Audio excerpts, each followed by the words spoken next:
Hello, everybody. Welcome to this impromptu live stream. I was going to make a video, but I figured I might as well just do a brief stream to talk about it because, yeah, there's a lot of stuff going on, and I'm sure some people will jump in and maybe give me, if you want to send me some articles online or post in the comments section, please go ahead. So, I'm going to say at the moment there's a lot of stuff that's going on, and we really don't know all of the details. As far as we can tell, at some point yesterday, Hamas launched a full scale invasion of Israeli territory. They just kind of burst out of the Gaza Strip and have just kind of flooded across the borders, overrun a bunch of border checkpoints, a bunch of Israeli military bases. They've captured, I think, hundreds of Israelis at this point in time, soldiers and civilians. Hezbollah has also gotten involved, and it looks like this conflict might be spreading. I can't recall that Hamas or the Palestinians ever doing something nearly this scale. If anything, I feel like it's been relatively quiet there for the last couple of years. I haven't really heard a ton about it. Then again, that might just be because there's so many other things going on with ISIS and the Yemen conflict and Ukraine, of course, that it just might be on the back burner. I'm just going to take a sip. I am drinking PC Blue Menu sparkling lime water.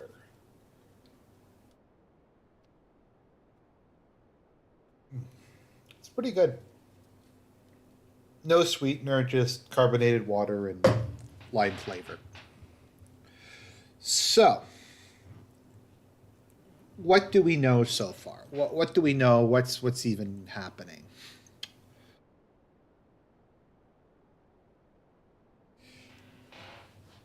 So, um, the Palestinians, Hamas, Hezbollah, whoever launching attacks on Israel is nothing new. This happens periodically. There's suicide bombings. There's rockets being launched. There's gun attacks. These type of things happen all the time. But this is like a large coordinated attack that actually succeeded in overrunning like Israeli bases, Israeli checkpoints. It's kind of unprecedented how successful it's been relative to their previous things. Keep in mind that at the end of the day, the Palestinians just have something like um, a militia, and the Israelis have a modern army that's generally considered to be one of the best trained and equipped in the world. So they invaded. At the moment, the claim is that they've actually killed more Israelis than they've lost. And as such, in response to these attacks, Netanyahu has declared basically total war. He said, "We will visit." What is the term? Uh, we will visit vengeance and destruction and retaliation upon them the way that they've never seen before. They've cut off electricity to the Gaza Strip. I don't know if they've cut off water, but they probably have. And as far as I can tell, they're just going full balls to the wall, just leveling everything in sight. We don't really know yet, though, fully what is going on. The thing is that that's about, I think, all we know for sure. Israel has declared full war. There's probably going to be a unity government, and we're heading into this whole crisis. That's about all I can really think of at the moment in terms of what we know for certain. So let's talk about like what conclusions we can immediately draw from this. Number one, this is much larger scale. This is much more coordinated and organized than pretty much anything we've ever seen out of Hamas. So a lot of people are wondering, was there a state actor involved in this? Did Iran plan this? Did Hezbollah plan this? Was Saudi Arabia involved? Was Pakistan involved? Was Egypt involved? Was ISIS involved? People are wondering, was there some like third party that organized this whole thing, that got the resources together, that got them supplied. The idea being maybe the Palestinians don't have the command and control capacity to plan something like this, and it might have been planned in Tehran or Damascus or somewhere else, and then implemented here. So that's one theory, that we just haven't seen something like this out of Hamas before. So that's number one. Number two is that Israel is well known. You can say what you want about Israel, but very few people would say that the Mossad is not effective, that they aren't good at getting intelligence, that they aren't good at getting the information, even if they have to, regardless of what they have to resort to. So the idea that they could be launching this massive attack, and somehow the Israeli army and the Israeli government had absolutely no idea that it was going to happen. A lot of people are like, this really doesn't seem plausible to me. How could Israel not know about this? How could they have no inkling that all these dudes were getting into position, that they were getting all these weapons? Like, no one talked. None of the Mossad agents in Gaza saw any of this stuff happening. Like, it's just, a lot of people are saying that this just seems implausible, that this level of incompetence is just not par for the course for the IDF, for the Mossad, for Israeli intelligence in general. So people are wondering, like, is something else going on there? So those are kind of the facts, as what we know. Now, a bit of background. Currently, Saudi Arabia and Israel are in negotiations to try to normalize relations. Saudi Arabia was maybe going to recognize Israel, and the U.S. was going to give Saudi Arabia civilian nuclear technology, which would probably be used for Saudi Arabia to build atomics. Now, that is a part of this. We also have the rapprochement between Saudi Arabia and Iran, where they're trying to settle their differences and work together. We also have Iran and Saudi Arabia joining BRICS, if memory serves correctly. So we have a whole bunch of different geopolitical moves, pieces moving around that could really shift the balance of power and the various alliances through this part of the world. So that's kind of what we know. That there's a lot of stuff going on behind the scenes. Something doesn't add up with all of this. So let's go through the possible, like, ramifications, the possible analysis, the possible, like, what the hell could be going on.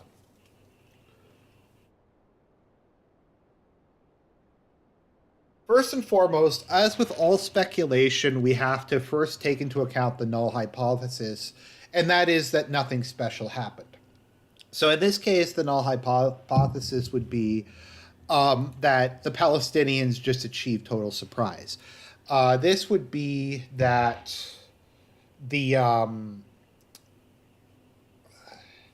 Hamas was able to keep this whole thing secret. Maybe it's just that Israel was super arrogant, that they took their eyes off the ball, that the IDF has gotten lazy and complacent, the Mossad's gotten lazy and complacent. Maybe they've moved their eye from Hamas and they've kind of been looking too much at Syria or Ukraine or online people on poll posting memes, and they just have kind of lost interest with this. And this was just a general failure of general incompetence, massive failure. The IDF, Mossad, and everybody just totally dropped the ball on this one. So that is the null hypothesis. That is the least complicated answer to this problem that relies on there being no conspiracy theories and no outside actors. If we take this thing purely on its face, Hamas outsmarted them. Israel was incompetent and complacent, and they were able to achieve total surprise. So that's number one. That is possible. And I think that is something we have to keep in mind, because oftentimes the simplest explanation is the honest one. And this kind of reminds me a lot about what happened with 9/11, as there's a lot of conspiracy theories regarding 9/11, who was involved with it. Yeah, we'll get to that in a second. Thank you for bringing it up. Yeah, I'll talk about that. I forgot to mention that there were the massive protests in Israel against Netanyahu, his attempts to reform the judicial system. The country was, to my understanding, going in a more authoritarian direction. And now all the protests have completely stopped. We have a national unity government. Netanyahu can basically do whatever the hell he wants. Those judicial reforms are going to be memory hold. They're never going to be brought up again. So thank you, Yahshua Reborn. That is something. But getting back to 9/11, so like the simplest explanation for 9/11 is that the U.S. intelligence service was just completely incompetent. Either they didn't figure it out, that they sent like maybe someone even figured it out, but they didn't forward the email, that it was just incompetence, and that Al Qaeda, with aid from Saudi Arabia, that's not a conspiracy, we know that that happened, was able to plan this attack. To me, there's nothing necessarily implausible about that. That, I mean, it required training, it required a bunch of stuff, but could some Arabs get into the United States, hijack planes, and fly them into the World Trade Center? Nothing about that seems impossible to me. There's also stuff like, and then you get into more complicated ones. Like the next one up is America knew about it, but at least some of the powers that be decided to let it happen. And that is something we could say in this case. As people are posting in the chat right now, perhaps BB said, got this note and said, look, this is the opportunity to that we need. OMG, dude, so low IQ. Okay, whatever.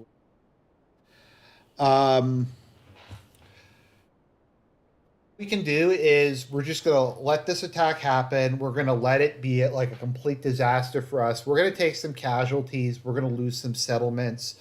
But this will basically allow me to have dictatorial powers over Israel. All the criticism of me will go away.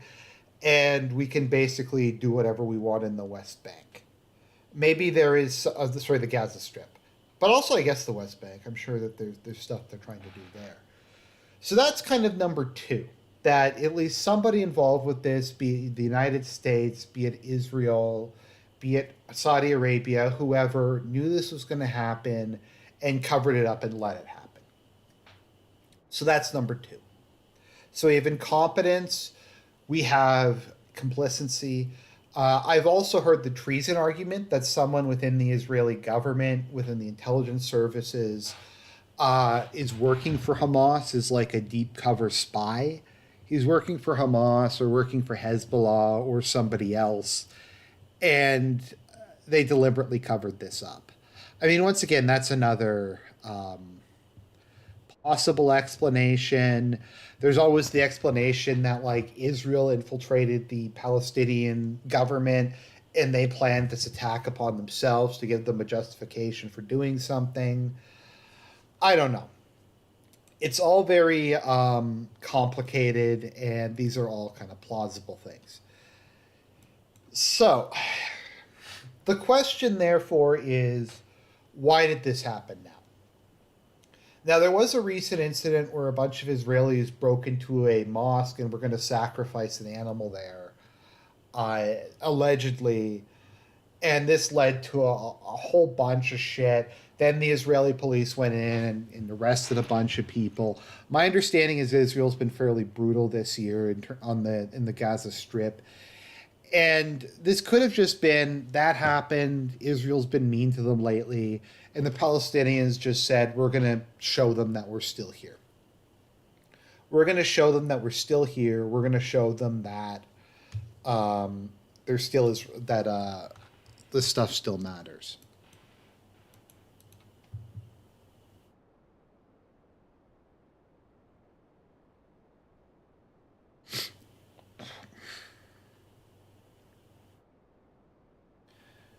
Okay, Yahshua Reborn says, as a military brat during 9/11, I studied it a lot, and there's no way official story there is true. I'll leave it at that.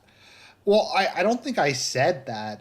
the official story is true. I think I just said that a possibility in the case of 9/11 is that it happened fairly close to what the official story is. Not that that was what happened, but I'm just saying whenever we look at these, we have to be careful. You don't always have to jump to it being some sort of 4D chess conspiracy theory. Sometimes it is what it is. Um, like with a lot of these mass shootings, I think a lot of them are just mentally ill people who got their hands on guns and decided to go postal.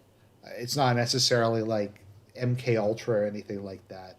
The world has a lot of evil people in it, and it's not always some like G slur 25-hour op. Now, yeah, so there's the idea that incompetence, let it happen. They were actively involved with this. Now, from the external Muslim standpoint, a lot of people think that Iran is behind this, which I think is extremely likely. Um,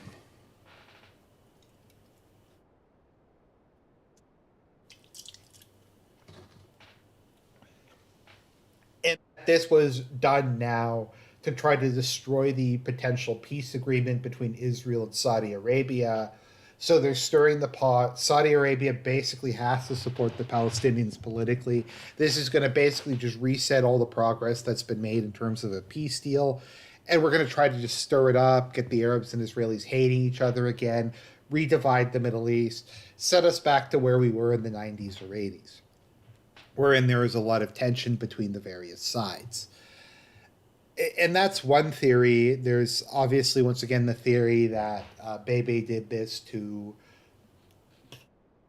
deal with his political crisis. I guess we could also, if we want to throw some tinfoily hat stuff in, maybe Russia was involved with this somehow. I don't know how to divert attention away from Ukraine. I do find it funny that like all the people who in the West were like maybe the Ukraine war is a good idea, or like we have to defend Israel. We have to immediately come to Israel's defense. They're our greatest ally. We have to just go in and save Israel. Um, so those are kind of some of the immediate things. Now, I'm just looking at the chat. Matt Murray says, funny how all those smug, self proclaimed white nationalist cult knots think Israel is going to lose this fight. I mean, are there actually people who think Israel's going to lose?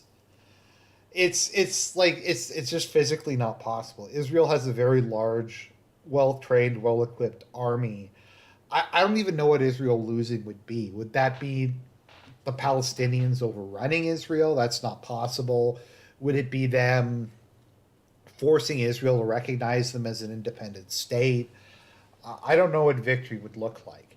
In terms of, though, I guess kind of expectations, this is a total embarrassment for Israel. This is humiliating. This makes them look retarded. This makes them look incompetent. It shows a lot of weakness to the various Arab countries. Even if Israel flattens the Gaza Strip down and wipes out Hamas, it looks really bad. And Israel is going to kill a lot of Arabs, and it's going to destroy their relations with a lot of their neighboring countries. And you could argue that that alone is a big W for the Palestinians and a big L for Israel. So obviously Hamas has a 0% chance of winning this conflict militarily, but they did way better than anyone thought that they were going to do.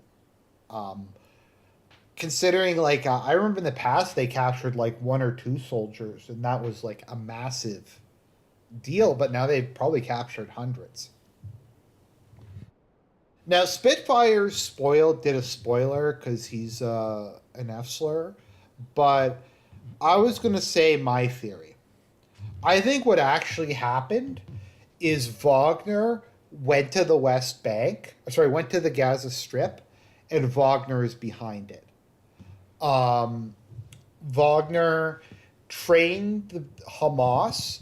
Wagner set this up. Prigozhin faked his death he got surgery, and now he is the leader of Hamas.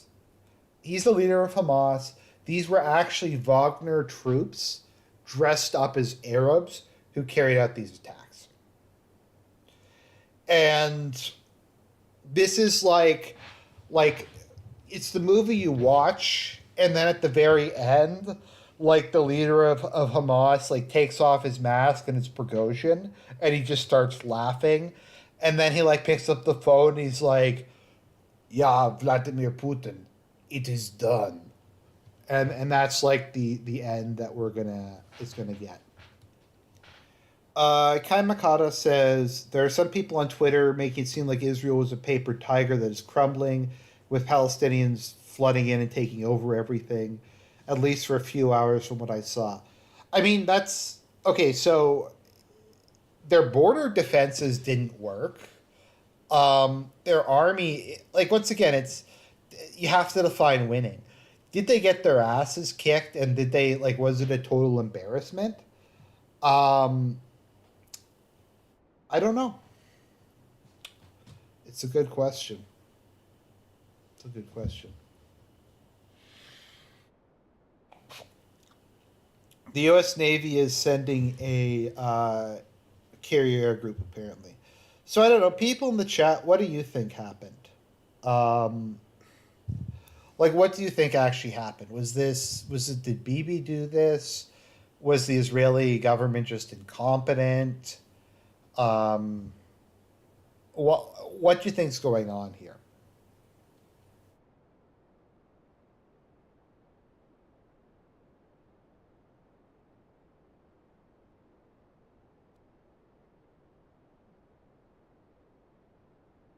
This is how midwits think.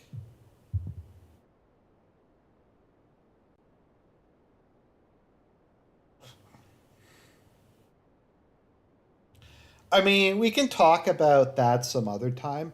At the moment, I'm just trying to talk about the military situation.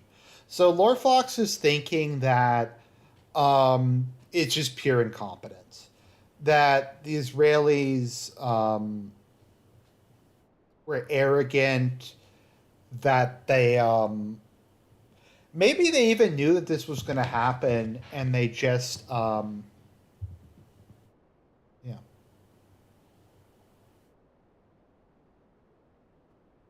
Kai Makata says, "I for one would never have expected Palestinians from Hamas to try and carry out a terror attack." Yeah, but the issue is this isn't a terror attack.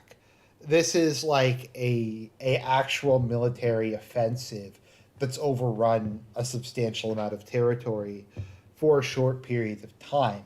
I mean, like I said, rockets happen all the time, suicide bombings, car bombings, all that stuff is kind of par for the course in this part of the world. But yeah, so let's see here.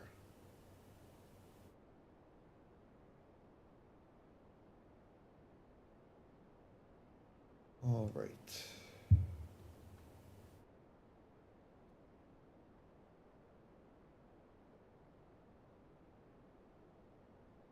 Greater Syria when? I'm not banking on 3D chess. So, like, they might have heard something was happening, but they just assumed it was going to be retardation on Hamas's part. Something that I think it was Weeb Union. I was watching his update on this, and he's was saying that it was a good. Did Hamas actually capture that? No, that's territory that they briefly just kind of overran. I don't think there's any attempt to take and hold territory. They just overran that area, looted whatever weapons there was, captured a bunch of prisoners. And I think they're just going to keep moving. Let's see.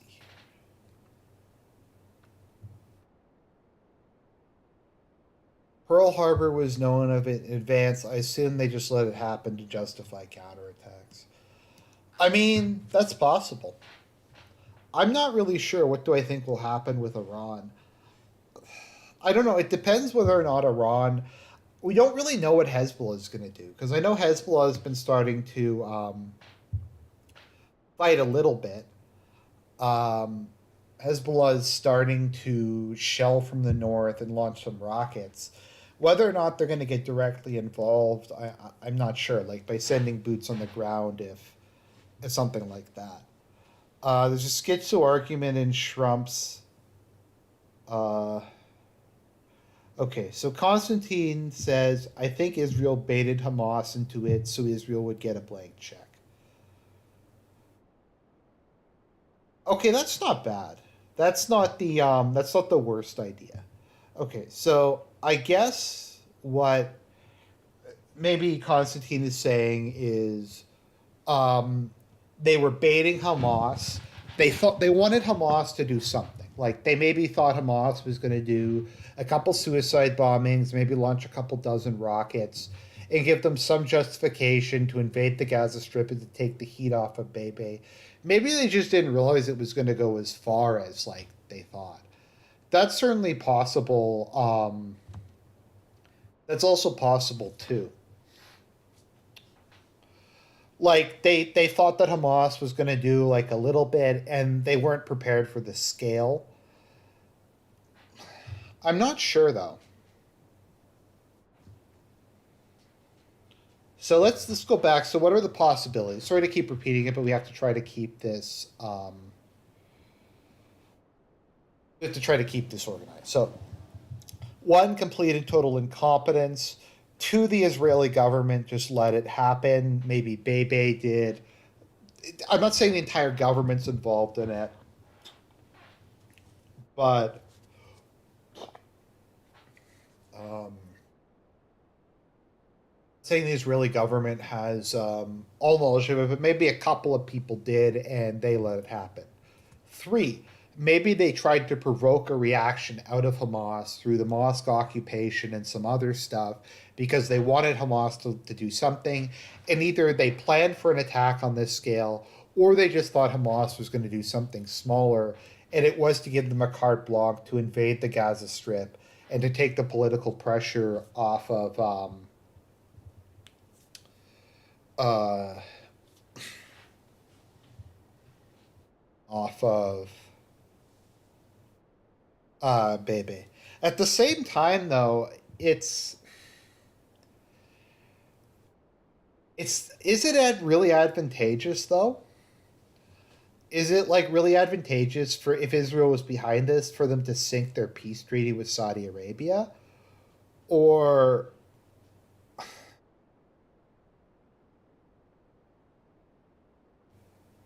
I don't see how this is convenient for Bibi. His policy of kicking the hornet's nest got people killed. Yeah, it depends how much of a psychopath he is. I mean, that's the problem with all of these things. It's like the idea that Putin was behind the Wagner mercenary because a bunch of Russian airmen got killed when they shot down those helicopters.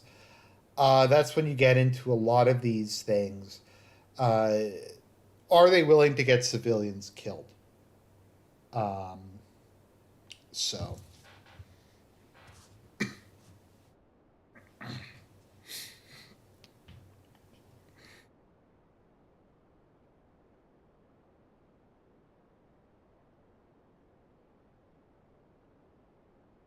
Israel guy at the UN said this wouldn't affect the deal with the Saudis. Of course he would say it. I mean, to be fair, that's what every diplomat says. No one ever admits to anything. That's not a uniquely Israeli thing. I mean, we can talk about you know who and their lies or whatever, but everybody in diplomacy always tries to spin that sort of thing. Okay, if somebody's saying Russian hackers took down the Israeli government website. Yeah, it's always Russian hackers. There are no other hackers in the world. There are no hackers in America. There's no hackers in the Middle East. There's no hackers in China. It's just always it's always the whatchamacallit. It's always the Russians who are behind it. Let's see here.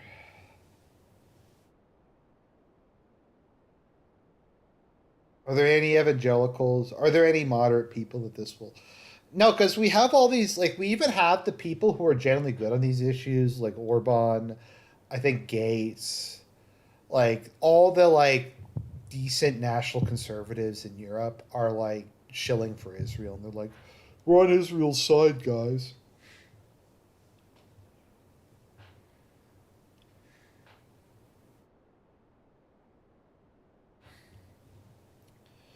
So I don't know. Once again, let's just take a step back. I'm just going to pull the chat.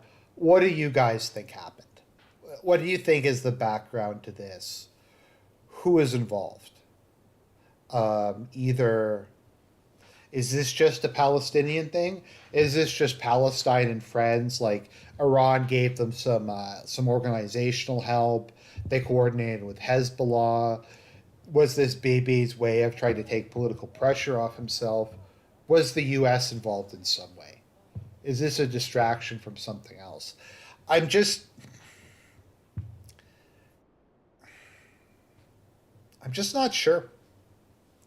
I just tried to not jump to abstract is saying I think the Muslims are getting cocky after what happened in Azerbaijan. I mean that's possible, although Israel is a supporter of Azerbaijan. So yeah. Um, I would say Iran was definitely involved in some form. If Hezbollah is involved, Iran's involved. That's definitely the case. I just don't know how involved they are. Like if they planned the whole thing or they were just somewhere behind the scenes.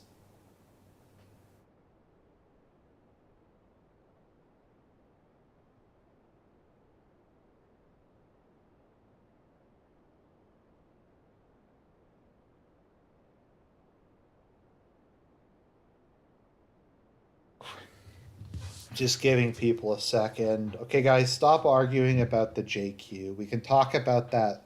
No, Azeris, I'm pretty sure is Sunni. Let me look at this. Azerbaijan.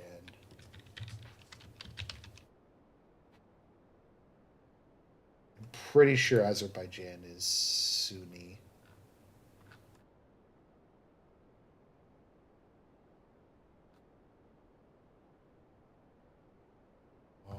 Where's religion?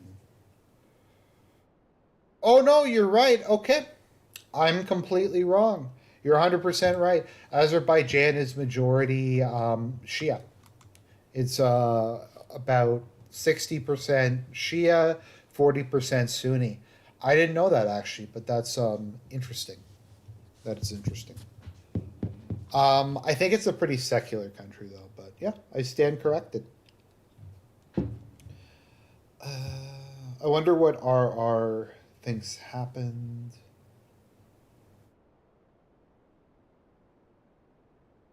India did it. That's. I mean, it's possible that the ISI in Pakistan could have been involved, but I kind of doubt it.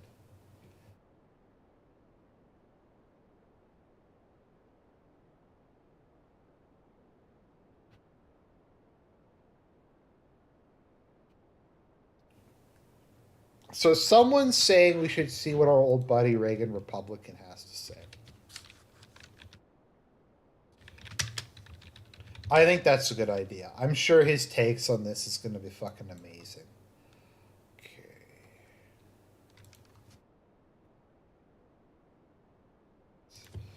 He, of course, has an Israel. Oh no, this is the parody account.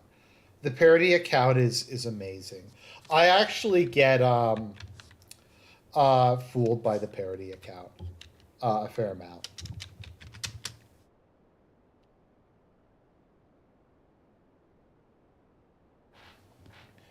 Okay, he has the Israel thing. The world must act before too late. Iran is among the greatest threats faced by the world today, rivaled only by Russia and China. Okay, we have to invade Iran. Um, Liberate Iran. And, okay, so we need to invade Iran. Let's see here. Who's better? I don't know. They both kind of suck.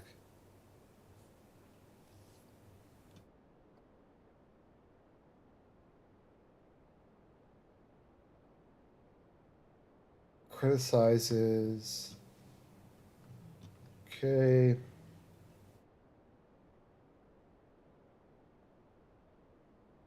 What? People with normal politics like Israel. People who don't like Israel also have disturbing opinions on the Holocaust. Do you know what happens to LGBTQ people in Gaza? That's like the most like boomer con talking point. Like we have to be against Islam because they have traditional views on gender roles. The period count is just as old. Israel is still mad about Stalinism. Palace of the President of Republic of Srpska lit up with the colors of the Israeli flag. The parody account is just a cage full of. Okay, so.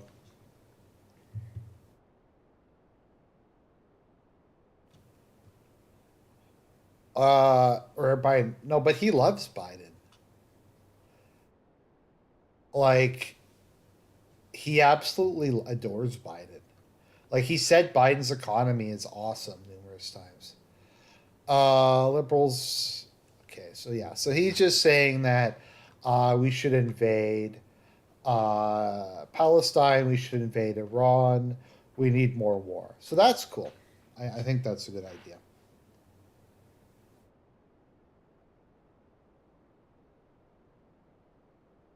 Once again, no one gave two shits about Nagorno Karabakh. No one cared that literally the entire population got ethnically cleansed in the space of a week.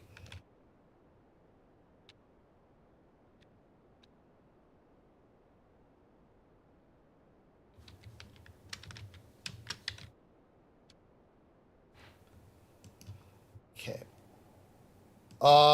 EU Parliament accuses Baku of ethnic cleansing. Let's see here.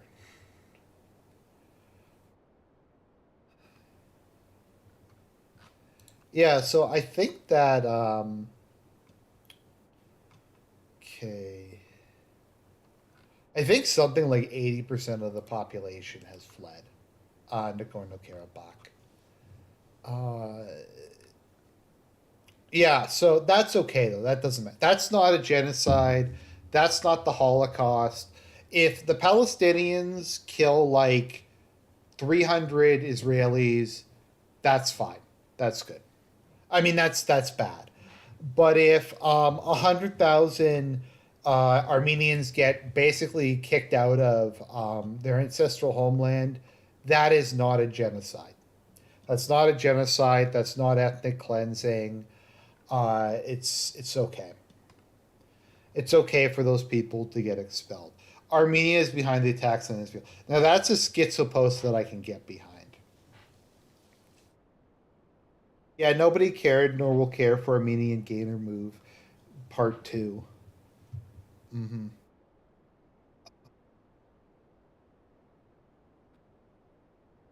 I don't know. It really disgusts me. The whole how the world doesn't give a shit about the Armenian people. Um, just example number like 10,000 that these people are massive F slurs. They don't care about human suffering. They don't care about real oppression. They don't care about real genocide. It's entirely status signaling. Christians getting killed and expelled from their lands is okay. That's all right. That's cool. They deserved it. The Armenians are an evil colonial exploitive power because they're Christian, but Israel, like, is yeah, it's a genocide. It's a genocide that the Palestinians killed like 700 people. So one of the arguments I've seen, and this is a back and forth, is people will say, well, the Palestinians are killing civilians. Now, the Palestinian counterpoint is that Israel has conscription, so there aren't civilians in Israel, which is an interesting point of view, and I kind of get it. I kind of get where they're coming from. That's not a like insane thing to say. I wonder if Armenia is going to try to join the EU now. Yes, that was the whole idea. So abstract. One of the main thoughts is that Armenia. So Armenia had a color revolution that overthrew the pro-Russian government a couple years ago and brought a pro-EU government to power.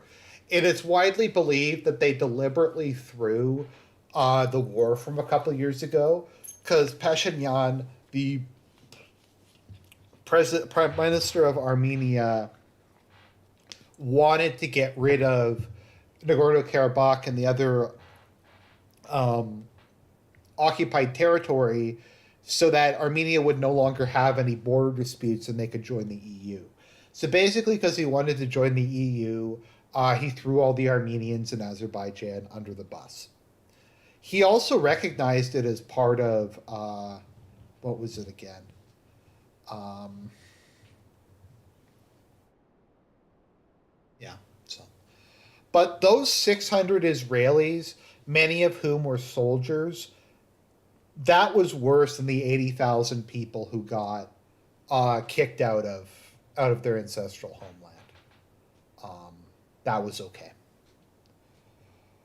Uh, okay, Israel imposes conscription. Also, Israel, how dare you kill our poor innocent civilians?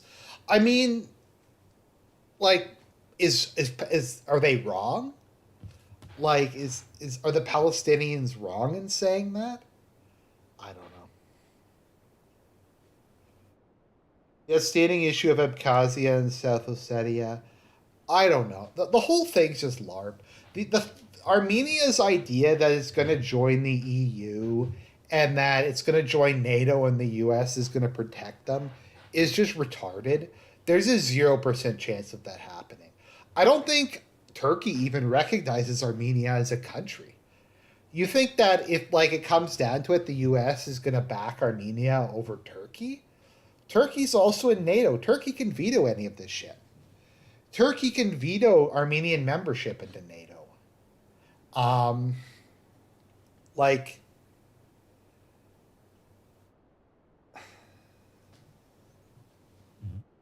I don't know. No, Abkhazia and South Ossetia don't involve Armenia. They're parts of Georgia that are under Russian occupation. The issue is it might hurt Georgia's possibility of entering the EU.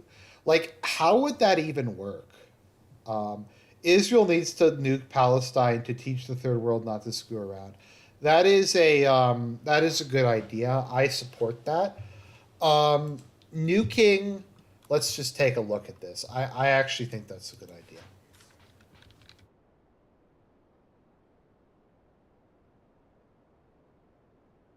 Uh,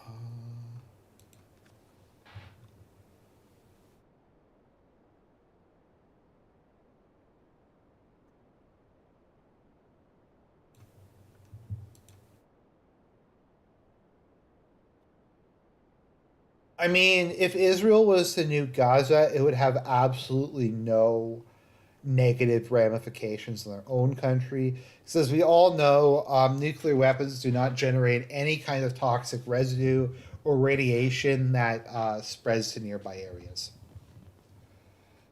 Uh, they just hit Americans in Syria with F-16s. Let's see here. I don't know. I don't really get how this is LARPing. I'm making some jokes, but I don't think I've like said that this is a conspiracy or anything like that. But check out Nuke Map. It will calculate that. I don't feel like doing it, but I don't know what's going on in the West Bank at the moment. If the West Bank is they're doing anything there. I always appreciate your videos and streams, Argent. Thank you, Kai. I appreciate them too. I enjoy that.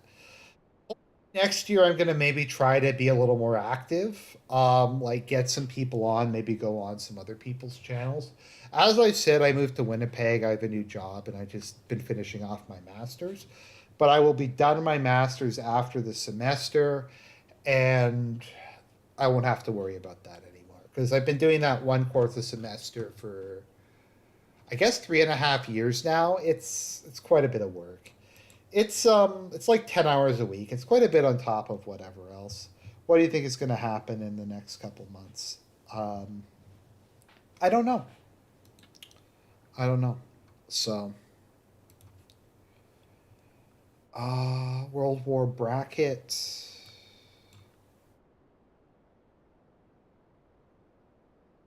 No, I won't be a doctor. I'll just have my master's degree. I'll have a graduate degree. So nothing is happening there outside of the line of militias. I think it's best to assume nukes will never be used in future conflicts because they're fake. I don't know what that means. Are you claiming that nuclear weapons don't exist? That's a pretty schizo theory. Um, it's unlikely they'll be used, but invest in oil futures. I actually did that before the when I heard Russia invaded Ukraine. I actually bought a whole bunch of ExxonMobil. It went up like 20%, and then I sold it, which is you should upload more of the Are They Fascist videos. Yeah, it's on the list. Though I was gonna do one this weekend before this happened. I was gonna do IngSoc. I was gonna do the government from 1984. I actually don't think they're gonna be in the fascist category. They're probably gonna be in parafascist, but I just yeah. Let's see here.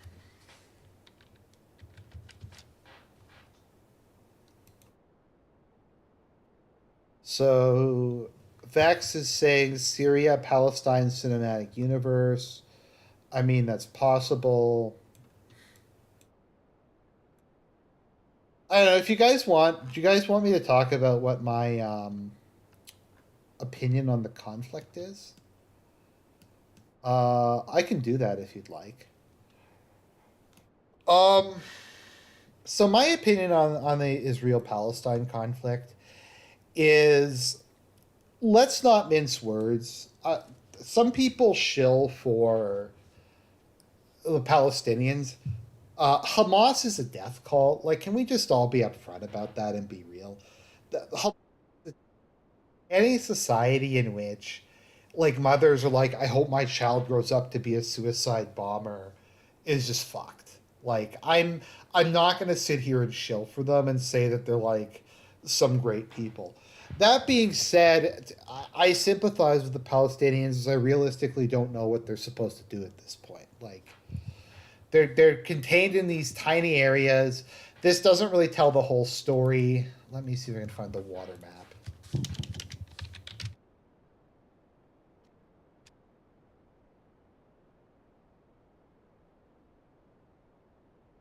It's like the actual security checkpoint system within the West Bank is like is crazy if I can find it. Yeah, like if we start looking at like the mess that this is, like yeah, it's just a mess. Um, okay, so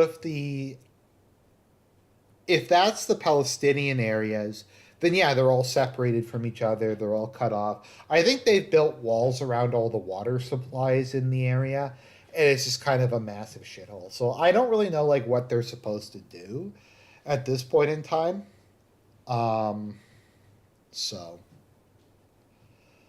I sympathize with their plight. Also, like the Palestinian refugees in other countries that the Arabs use as like a political bargaining chip. I don't know if they actually like integrate the Palestinian refugees or if they just kind of keep them around so they can wave the bloody shirt every couple of years.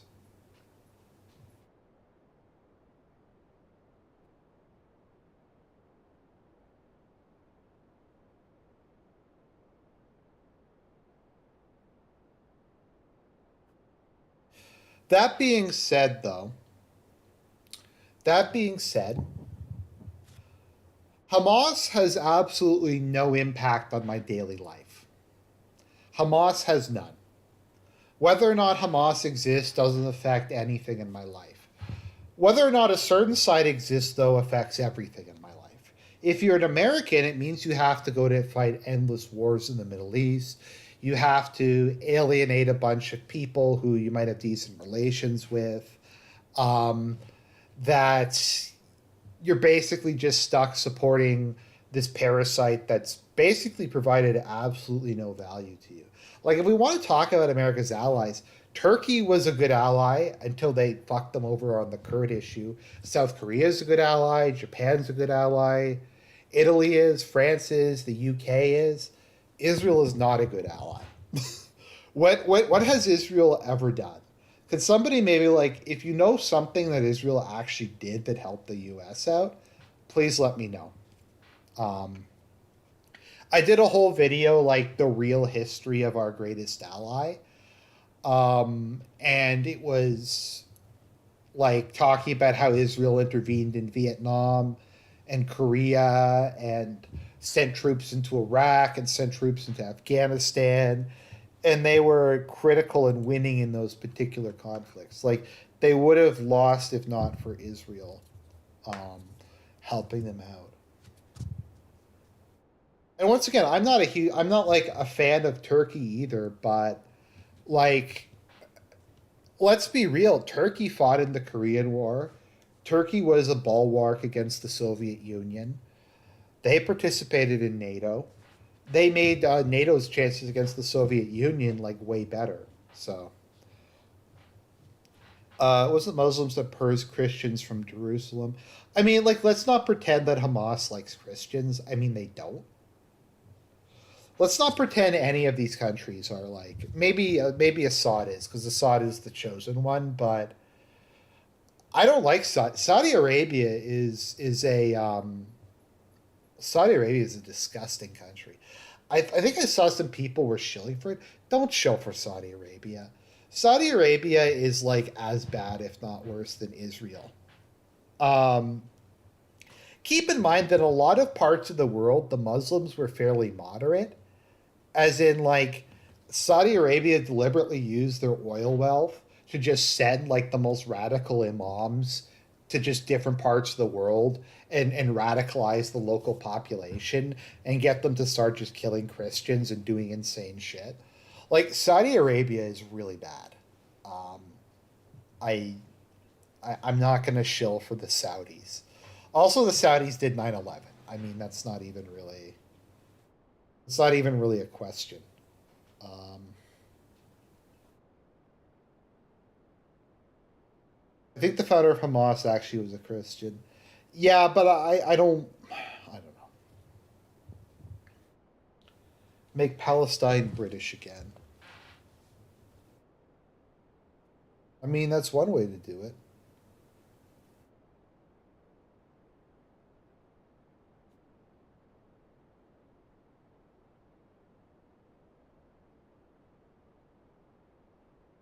1 second. Sorry, I'm just getting a text.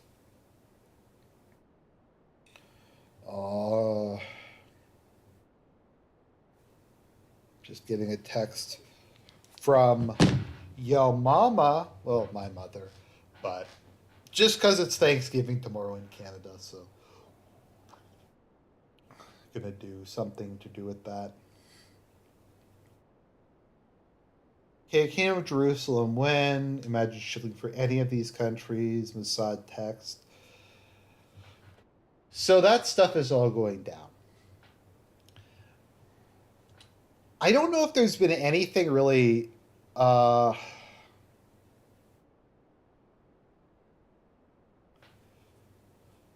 I vaguely support Palestine over Israel. Um, I don't really like them very much. Mama JF going deep undercover for the next op. Yeah, Mama JF is behind this whole thing. That's definitely true. They're putting Jew flags up all over England. It's making me sick. Why are you not breaking bread with the family? Well, A, I live in a different province, so there's that aspect of it. I would have to fly to like Toronto. Um, so I'm gonna have a call with them tomorrow. So like a video call. I do talk to my parents a fair amount. It's you should always if you're living away from your parents, you should always try to check in with them a couple times a week. Not because like you necessarily need it, but it means a lot to them, and they do worry about you. Because at the end of the day, you'll always be their kid in at least a certain sense, even if you are like obviously a serious adult. What side do you think Hitler would support? Well, he would have supported the Palestinians. Let's see here. How many homeless Palestinians will end up in Europe? I think the better question is how many homeless Palestinians will end up in Turkey. And the answer is all of them. All of them will end up in Turkey. It's just going to continue to be a disaster.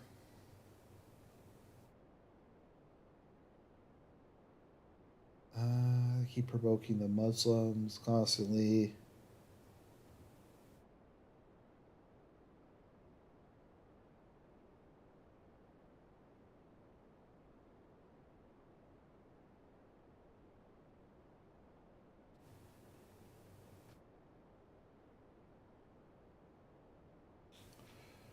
So, trying to think if anything's been going on in Ukraine. Basically, the offensive just continues to slowly drag on. Um,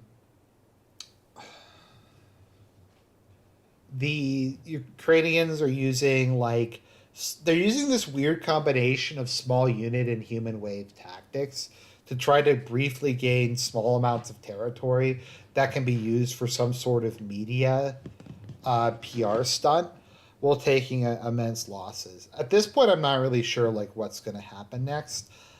I don't think Russia is going to launch a full scale offensive. I think Russia is going to start pushing, but it's going to be very slow. Russia is very casualty averse, and I just don't think they're going to be launching a big aero offensive and trying to make the Ukrainian army break. I think I don't know when the war is going to end. I think large scale combat, I'd say, would probably end sometime around 2025, but we really have no idea. There's just too many things up in the row. I think Ukraine though has permanently lost the strategic initiative, unless something insane happens or the West somehow drums up a bunch more equipment. I think after this they have no ability to launch strategic offensives, at least large scale ones. I mean, they're still able to attack certain areas, but they've blown through most of their ammunition, most of their armored vehicles, pretty much all of their trained manpower reserves. More or less what they need to deal with it.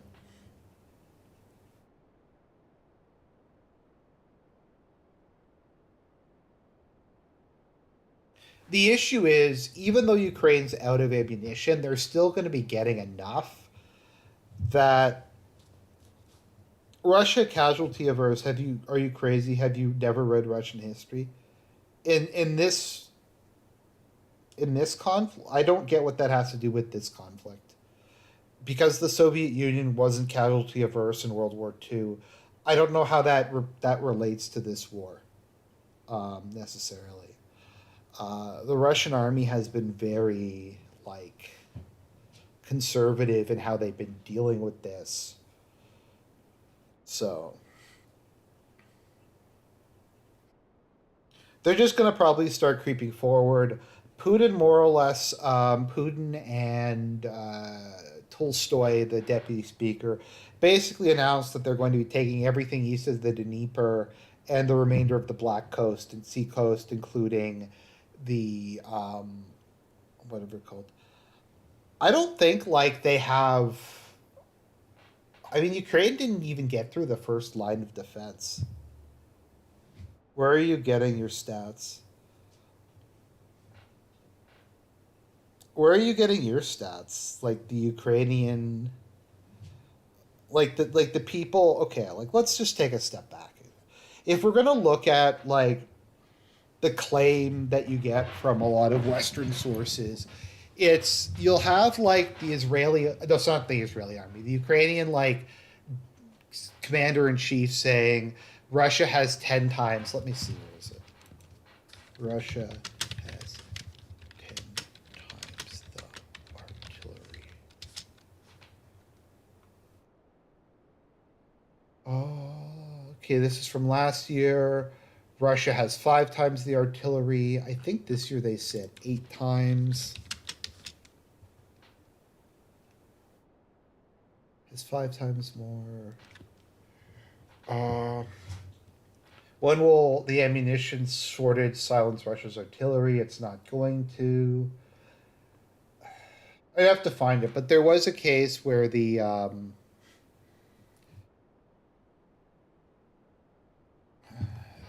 see here.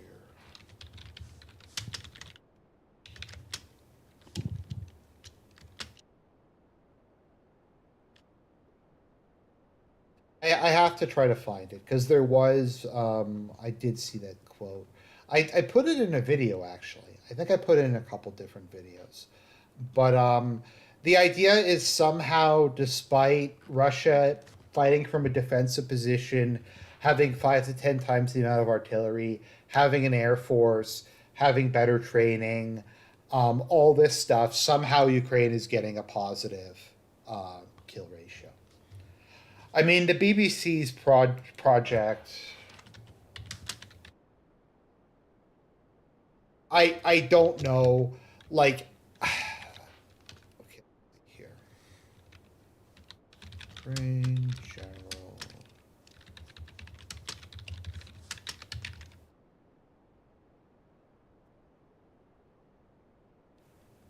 What is this code?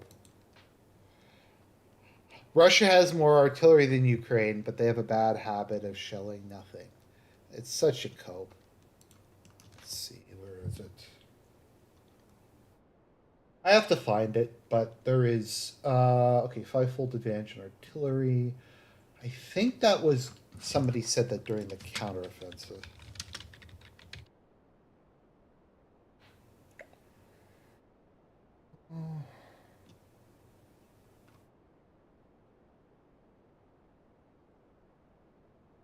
I don't have it off the top of my head, but I have seen that source, and somehow I don't understand how you can lose more troops than your opponent when you have a huge artillery advantage.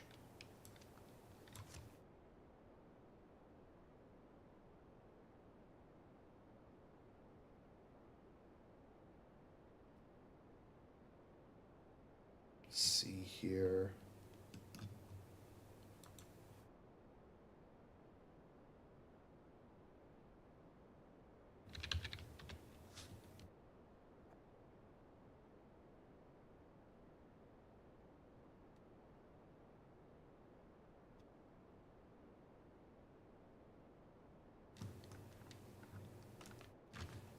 Anyways, I have to find it. I don't have the sources in front of me, to be honest. Um, well, it's that's just plausible. That's how these things work.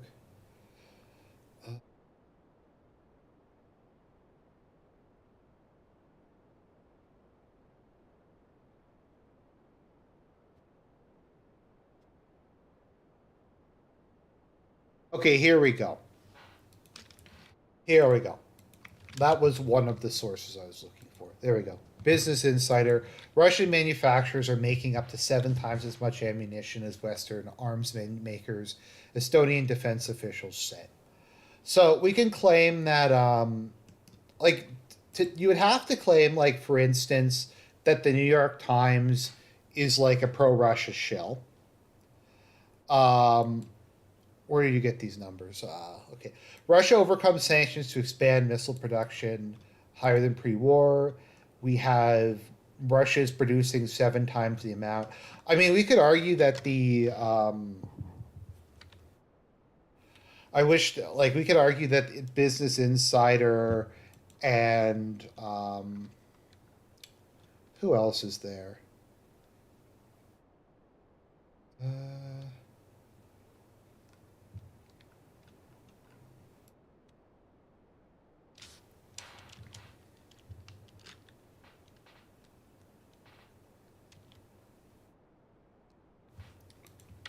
okay.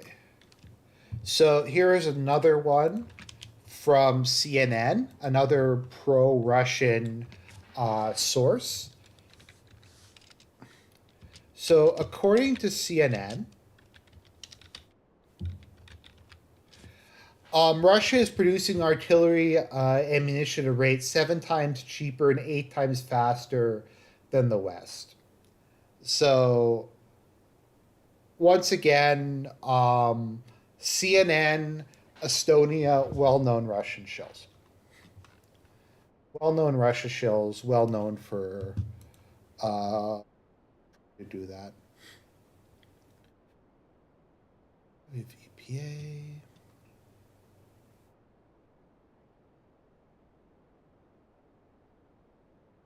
We have the Jerusalem Post. Okay, what's this?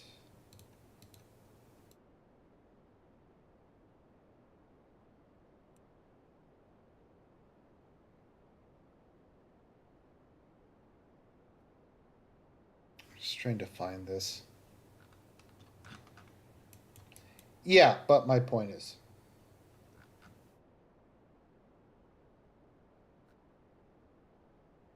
I don't know. I think that my point was pretty obvious. I don't understand how Russia can have like 8 times the firepower in an artillery war and somehow take more casualties from a defensive position. Like that doesn't seem physically possible. Like that is what we're being expected to believe. Um,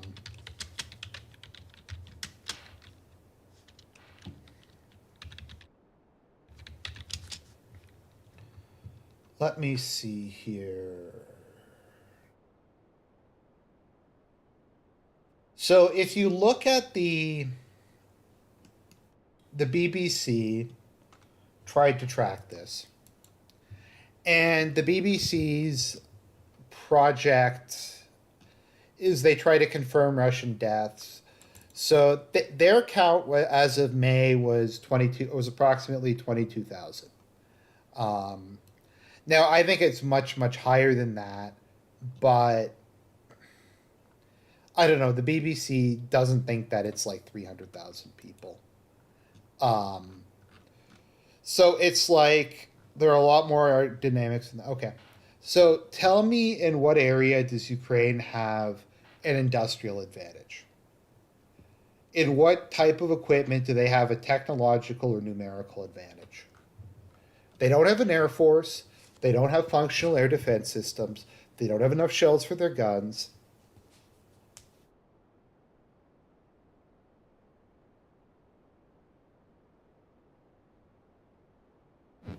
They decided that driving their tanks into minefields was a good idea. So they still have a fair amount of infantry fighting vehicles. But like I don't understand how also how are you like how is Ukraine supposed to do combined arms with no air force? Like none of it makes any kind of sense to me. But so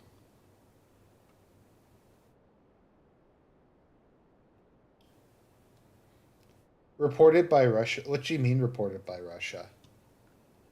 Um,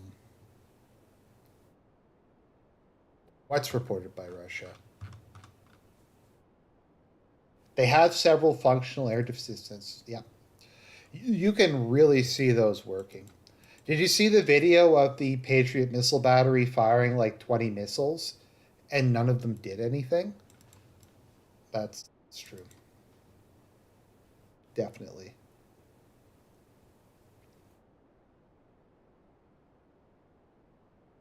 Everyone knows that the Patriot defense system is great. It worked really good for Saudi Arabia against Yemen. Um, Let me see. How many Patriot missiles does the U.S. make a year?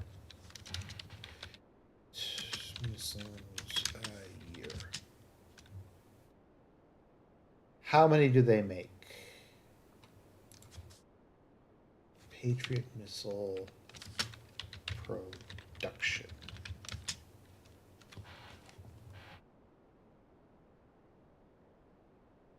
Okay, so let's see how many they produce a year. Just trying to find where it is. It's only a couple hundred a year. It's not very many. Just trying to find where the yearly uh, production is.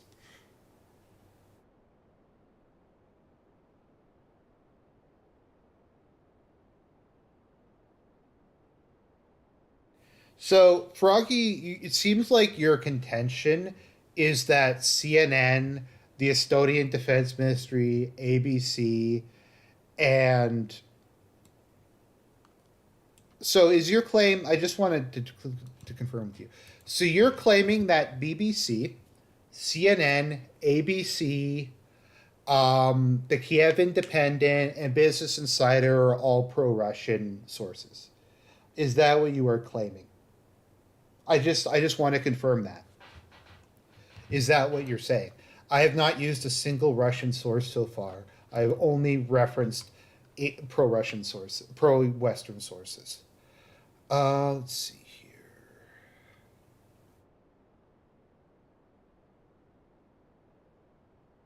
How many Patriot missiles are made a year? I'm just trying to find it because it's a very small number. It's not very many. Um,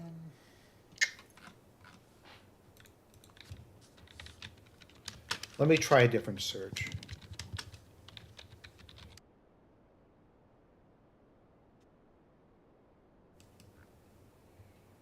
Um,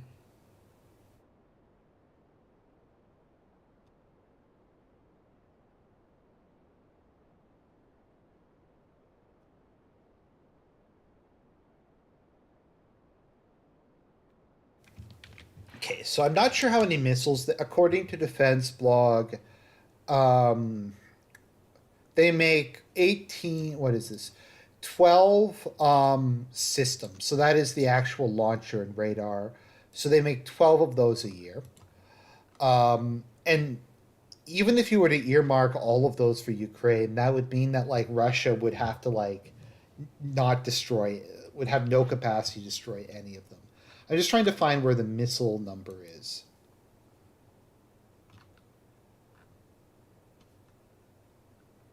Okay, so Froggy is saying that yes, these things are biased. Okay, that CNN and dude, I just did like four different stories from different sources. So I just want you to say, is CNN, is ABC, is Business Insider pro Russian sources who are lying about artillery production numbers? I just want you to give me a yes or no answer to that. So, because this is what I noticed from a lot of the pro Ukraine crowd is you have to get into like claiming like it's like that CNN is like Russian propaganda. I've gotten that quite a bit and stuff like that. But it's like how Trudeau inviting the Ukrainian Nazi was somehow that.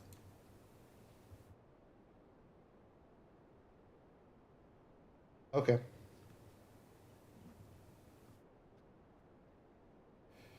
Okay, let me ask you a question, Frey. How many sources over what amount of time would be legitimate?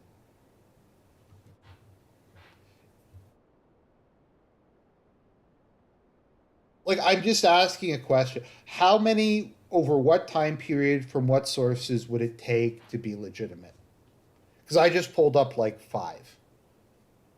Would it need to be 20, 30, 50 over like a period of 3, 6, 12 months? I'm just at like it's just an I'm it's an honest question. I'm just wondering, is there like is there like a methodological or epistemological standard that could theoretically be met that would not be cherry picking, that would not be biased? I'm not even being sarcastic. It's an honest question because I'm legitimately curious how many it would have to be. Um, because I don't read pro Russian sources at all. I listen to some pro Russian commentators, but they only use Western sources. Because I think most of the pro Western Russian sources are just complete.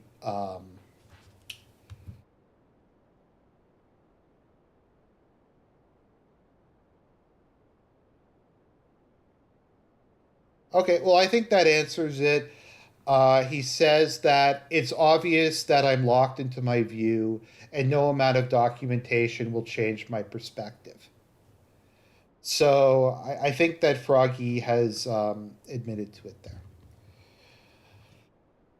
Once again, if people remember, I said Russia was losing this war at the beginning of it. Does anyone remember that? Like when I said that the whole thing was a humiliation and embarrassment, and I thought that like they were going to give up over the first winter because of they lost all that territory in the Kharkov Kherson offensive.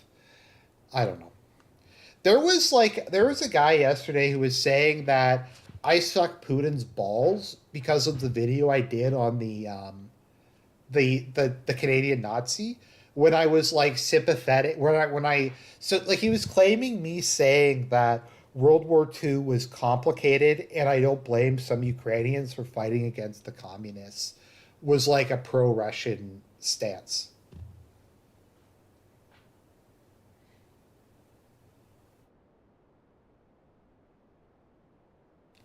So that is what one group said. Um, so, but it's I don't know. It's a lot of one of the things I will say. The Russian military doesn't really issue very many reports on things. They tend to keep their mouths pretty shut. They don't release trailers. I'll end the stream in a minute, but I think before we go, I think let's watch the Spring Offensive trailer again.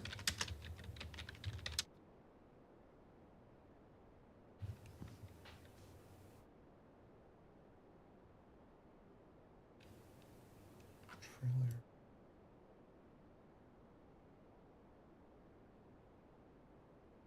I'm trying to find where the trailer is.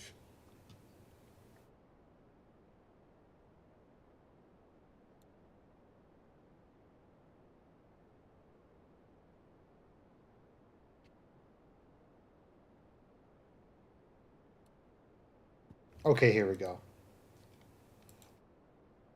All right. One second. Once again, I just don't know like how a serious adult would make something like this. Like that like who thought this was a good idea? Україно, рідна земля мати, Господь, Отець.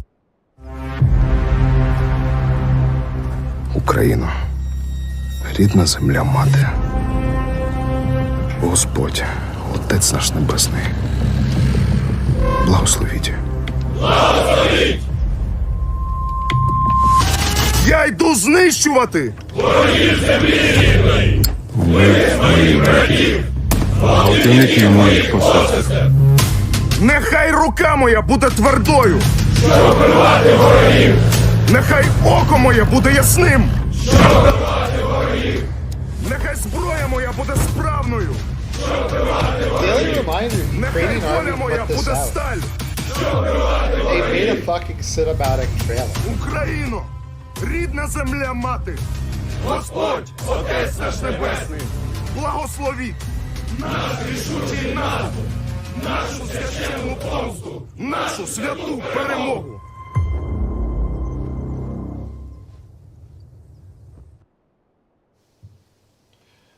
Yeah, so that was the trailer they had put out. It's just like I feel bad. Like as I've said, I feel bad for Ukrainian soldiers. Like this is their fucking leadership. Like once again, I just have to bring this up again.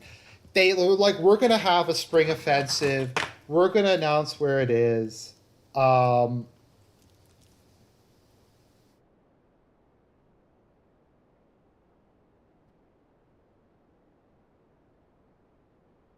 Like we're gonna announce the number. They announced like the number of troops. They announced the composition. They announced where they're attacking, and that is a good idea. That's what you do. You announce like maybe a country that's fighting for its right to exist might try to do whatever they can to motivate. Yeah, I mean I get war propaganda. I just don't. Okay, I just once again I don't think announcing that you're going to do an offensive, saying where, with what equipment, and the amount of manpower you're going to use before you do it is a good idea. That is just my my thinking. I just don't think that that's wise. I think you should be trying to have some form of surprise or keep your opponent guessing, or if you're going to announce you're attacking someplace, you attack someplace else. Now, obviously, Russia has military intelligence; they have satellites, so they'll probably figure it out. But I don't think you should make it easier, and I don't think you should give them a date ahead of time. That's all I'm saying. Like,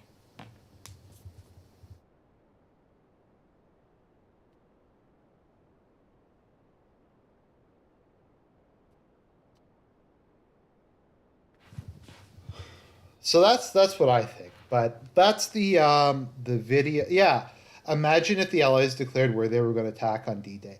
Well, didn't they specifically like try to mislead them and pretend that they were going to attack somewhere else, and they wound up not attacking there? Um, I don't know. Anyways, those are my thoughts on the matter. God bless everybody. Have a good rest of the weekend for those of you in Canada. Um, have a good day, everybody.